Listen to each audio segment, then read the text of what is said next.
नमस्कार मित्रांनो, माझे नाव श्रेया चंद्रशेखर खवरे। मी इयत्ता 5वीची विद्यार्थिनी। आज मी तुम्हाला एक कथा सांगणार आहे। माझ्या कथेचे नाव आहे बाबा आमटे व त्यांचा शिष्य अंकुर तिवारी।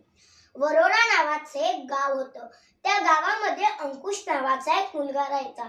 त्याला मोबाईल बघायची खूप वेळ होते, त्याच्यामुळे तो 10वी नापास झाला होता। त्यांच्या आई-वडिलांनी त्याला कित्येकदा समजावायचा प्रयत्न केला, पण अंकुशला मात्र काही कळतच नव्हते की त्याला आयुष्यात काय करायचे, त्याला भविष्यात पुढे जाऊन काय करायचे हे अंकुशला काही कळतच नव्हते।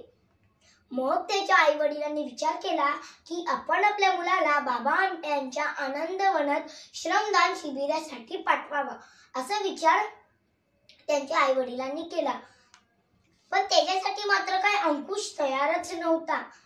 त्याच्यावर त्याच्या आईने त्यांची समजूत काढून म्हणते की काही दिवसांची तर गोष्ट आहे, तुला तिथलं वातावरण पटलं तर आपण तुला तिथेच ठेवू आणि नाही पटलं तर तुला आपल्या घरी आपण परत आणू, अशी त्याची आई त्याला म्हणते। तर काय जाऊन अंकुश तयार झाला। तर मित्रांनो, आनंदवन म्हणजे काय? समाजातील कुष्ठरोगी, अंध, कर्णबधिर, दिव्यांग या सगळ्या लोकांच्या जीवनात आनंदाचा झरा निर्माण करणारी संस्थाच म्हणजे आनंदवन। आनंदवनाचे प्रमुख म्हणजे बाबा आमटे।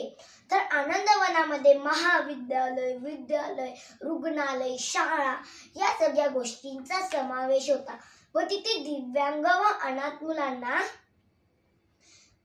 वेगवेगळे उपक्रम शिकवले जात असत व त्यांचं श्रमदान शिबिरही घेतलं जात असत।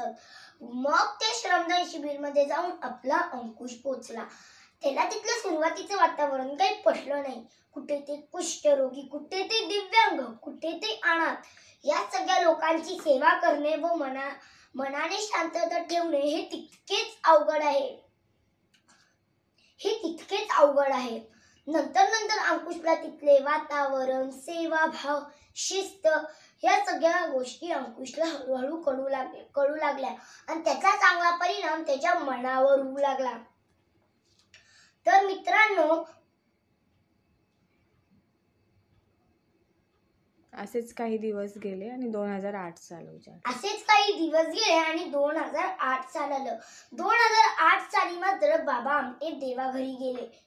तेव्हा मात्र अंकुशला खूप दुःख झाला, पण बाबा आमट्यांनी जाता जाता एक चिठ्ठी लिहिली होती। त्या चिठ्ठीमध्ये असं लिहिलं होतं की अंकुश, तू माझा शिष्य आहे।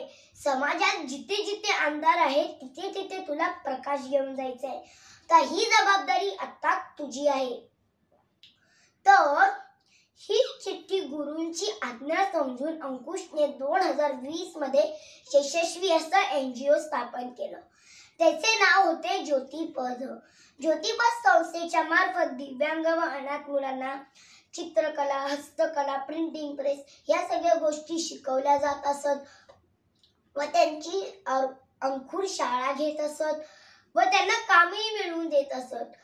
आता अंकुश एक मोठा समाज सुधारक माणूस झाला आहे। समाजात जेव्हा जेव्हा सामाजिक कार्यक्रम असतात तेव्हा अंकुशला तिथे बोलवले जात असत आणि अंकुश आपल्या भाषणाची सुरुवात या एकाच वाक्याने करत असत, मी अंकुश तिवारी, बाबा आमट्यांचा शिष्य। त्यांनी मला एक माणूस म्हणून घडवले। एका सामान्य मुलापासून ते एक समाज सुधारकापर्यंतचा हा अंकुशचा प्रवास होता। तर हे कशामुळे शक्य झाले? तर त्याच्या आयुष्यात एक महान गुरु आले म्हणून। तर मित्रांनो, आपण या गोष्टीतून काय शिकलो की गुरु कुठलेही असू शकतात, पण ते आपल्या आयुष्याला परिपूर्ण अर्थही देतात व आपलं आयुष्यही बदलवून टाकतात। धन्यवाद।